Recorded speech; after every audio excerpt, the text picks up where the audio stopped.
Cintai, Ketua Tim Penggerak PKK Kabupaten Sumba Barat Daya bersama seluruh jajaran. Bapak MDT yang makin hari makin ganteng aja. Ya, yang saya hormati para asisten yang hadir, pimpinan OPD, insan pers, singkatnya, Bapak Ibu hadirin yang saya kasihi dan saya cintai. Kita bersyukur hari ini kita bisa bertemu pada momentum pengukuhan tim penggerak PKK Kabupaten Sumba Barat Daya. Benar, ya Pak MDT bilang tadi kita tidak pernah menyangka kita bisa berada hari ini dalam kapasitas saya sebagai Bupati, MDT sebagai Ketua Tim Penggerak PKK.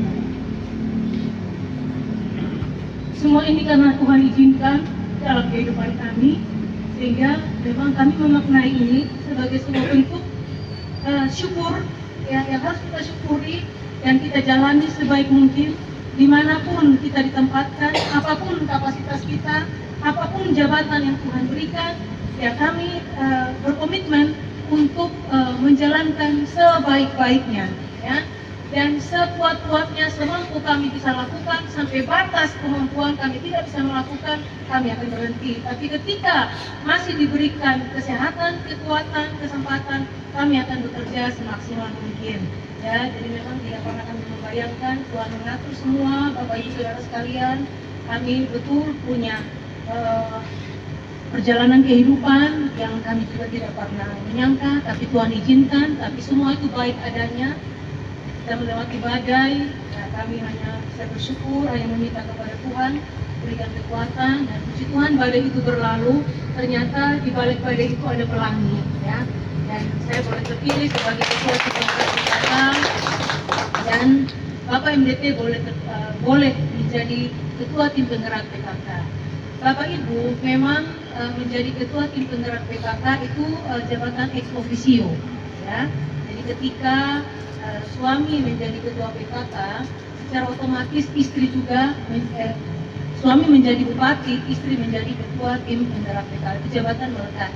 Tapi bisa juga ketika istri dari bupati atau suami dari bupati tidak bersedia untuk menerima tanggung jawab itu juga bisa dialihkan kepada yang lain, ya, atas kepercayaan dari bupati selaku pembina, ya. Jadi bupati mau memberikan kepada siapa saja boleh, ya, yang penting yang bersangkutan bersedia. Itu kata anggaran dasar anggaran rumah tangga. Dan saya juga bersyukur Pak MDT bersedia menjadi Ketua Tim Penggerak PKK, ya.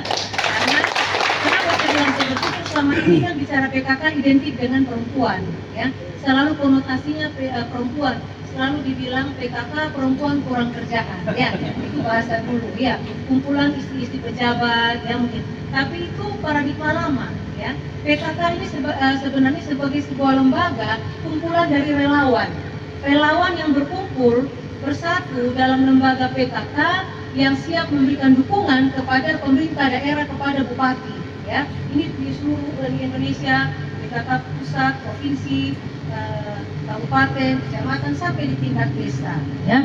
Jadi kalau kemarin dibilang PKK hanya kumpulan perempuan, ya hari ini terima kasih Pak MDT sebagai Ketua Tim Penggerak PKK sudah boleh membuka wacana berpikir, ya, wawasan berpikir bahwa PKK itu tidak didominasi oleh kaum perempuan, tetapi siapa saja insan yang mau bekerja, mau menjadi relawan, boleh bergabung di PKK. Karena di PKK tidak ada gaji, ya, tidak ada gaji, tapi memang ya jika ada kegiatan mungkin ya ada transportasi dan lain sebagainya. Tapi untuk yang namanya gaji tidak ada. Ini karena relawan, ya, sehingga saya juga berterima kasih, ya, Pak MDT tidak saja sendiri sebagai pengurus Tim Penggerak PKK atau sebagai ketua, tapi didukung oleh ibu-ibu dan juga bapak-bapak, ya, yang bergabung. Ada Pak Haji Idrus, saya bingung kok bisa nih Pak Haji ini bisa gabung di PKK yang selama ini urus usaha, tiba-tiba mau bergabung dengan PKK. Ya, tapi saya pikir mungkin ini jalan pelayanan, ya Pak Haji, ya. Mungkin dalam kesempatan ini jadi ketua PKK bisa ada kesempatan lain untuk bisa melayani, menjadi berkat bagi keluarga, bagi sahabat, dan juga bagi masyarakat Sumba Barat Daya. Ada Pak Arifin, ada Pak Kira Kalumbang, ya ada Pak Eri, Pak Dion, ini banyak sekali ya. Ada Pak Nabas, tokoh adat ya, juga bisa bergabung dengan PKK. Ada Pak Jaya Mata, ini TA DPR, sudah mantan DPR ya, tapi bergabung. Tepuk tangan dulu untuk bapak.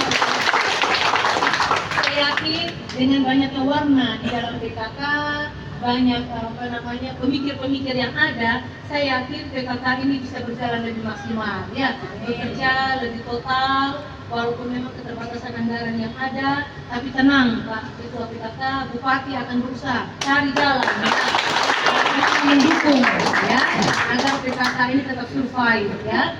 Memang betul kalau APBD 2 ya terbatas, tapi kita akan bekerja sama dengan pihak swasta, ada CSR, kita punya kemitraan dengan provinsi, dengan pusat, ya banyak cara kita bisa membangun kerjasama. Saya dulu, tadi kan Pak MDT bilang tolong kasih nasihat, tapi tadi saya nasihatnya itu begini, pertama, sudah angkat beban di rumah ya. Tapi saya sudah dipuji-puji dan saya terakhir, ya nanti terus bupati belajar lagi ya. Jadi, ya ini tadi karena diminta, saya mau sampaikan kepada Bapak Ketua PKK, jangan khawatir Pak, ya jangan menyerah. Keterbatasan anggaran yang ada, jangan menuntut dari APBD 2 mungkin cuma berapa ratus yang ada, digunakan semaksimal mungkin, tapi kita akan cari cara lain ya. Kita diskusi dengan pemerintah provinsi, pemerintah pusat, pihak swasta. Contohnya dulu, ketika saya menjadi ketua tim penggerak PKK, kami itu mendapat anggaran sebesar 1,3 miliar dari Kementerian Pemberdayaan Perempuan dan Perlindungan. Ada deputi bidang peningkatan ekonomi perempuan, deputi tumbuh kembang anak. Nanti saya bisa ajak Bapak ke Jakarta nanti. Ya.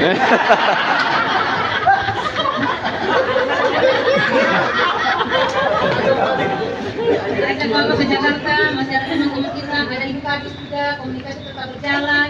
Ya kita akan buka peran dari pusat. Ya ada kerja sama yang bisa dilakukan untuk memberdayakan masyarakat lewat program-program yang ada di Pokja 1, Pokja 2, Pokja 3, dan Pokja 4. Begitu juga dengan Kementerian Pendidikan. Ketika itu saya mendapat penghargaan sebagai Bunda PAUD Teladan tingkat nasional. Ya.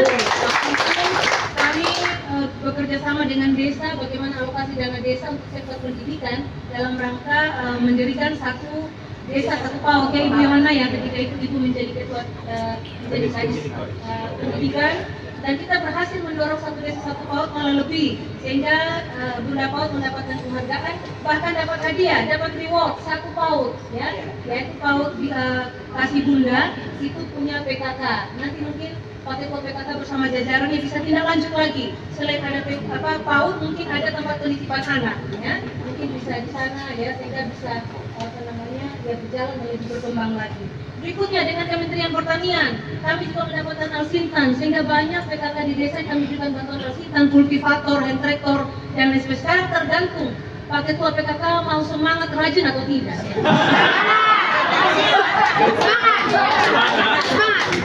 Saya intinya siap antar Bapak ya.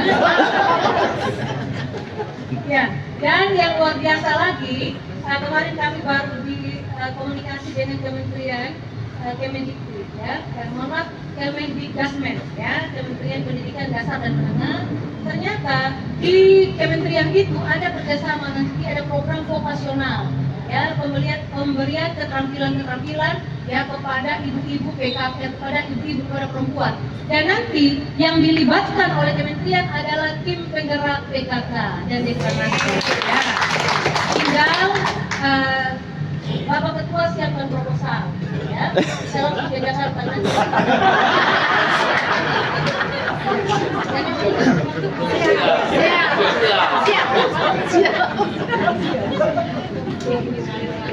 Ya, jadi ini program ada Pak Ketua ya, dengan Kementerian Kesehatan juga nanti karena sebagai Ketua Posyandu ya, itu juga ada program nanti bisa tim penggerak PKK bisa laksanakannya. Dan jangan khawatir ya, kalau ini ada di sini yang punya kepentingan politik, mohon maaf ya, jangan khawatir ya. Jeboran PKK ada yang jadi DPR kabupaten, ada yang jadi DPR RI, ada yang jadi bupati. Sungguh-sungguh lah ya, sungguh-sungguh di situ kerja jadi relawan, turun ke masyarakat, dampingi ya, persiapan langkah ke depan. Ya, kalau bukan saya bilang ini laboratorium politik, bukan ya, bukan lab politik, tapi saya mau bilang bahwa pernah ada yang dulu jadi bendahara PKK sudah jadi DPR kabupaten, ada yang pernah jadi ketua PKK SPD, pernah jadi DPR RI malah 2 periode lagi ya. Ya, pasti ada yang mengikuti jejak-jejak ke sana. Amin. Tapi syaratnya bekerja dengan tulus ikhlas ya, karena memang betul di PKK tidak ada anggarannya, tidak ada gaji, tapi relawan. Kenapa saya bicara begini? Karena saya butuh keikhlasan Bapak Ibu semua untuk kita bersama-sama bekerja ya, mensukseskan pembangunan di Kabupaten Sumba Barat Daya lewat program-program yang ada di PKK. Nanti Pak Ketua boleh melakukan rapor ya, para pekerja untuk merumuskan program-program dan saya harap program yang ada itu bersinergi dengan visi misi dari Bupati ya. Tapi kalau tanam pohon masuk juga dari visi misi Bupati ya. Karena ya selain penataan kota ini pelestarian lingkungan hidup itu masuk di visi ke-7 Bapak ya. Jadi sejak saya kemarin kan begini Bapak Ibu, beliau lapor saya sudah memesan pot bunga yang besar-besar dan pohon cemara ada 300 pohon. Saya pikir ini masuk di kota berapa, masuk di misi keberapa, ternyata ada di misi yang ke-7. Jadi ya nanti mungkin program-program lain bisa disinergi. Pesan saya tidak usah terlalu banyak program. Ya, tidak usah terlalu banyak program, mungkin di masing-masing Pogja 1-2 saja, tapi semua itu sukses ya. Tidak boleh ada silpa. Maksudnya kalau bisa harus yang sudah direncanakan harus diselesaikan ya. Monitoring tetap dilakukan, pendampingan tetap dilakukan, turun ke kecamatan, turun ke desa, bangunkan PKK yang tidur di desa untuk diajak bekerja sama membangun Sumba.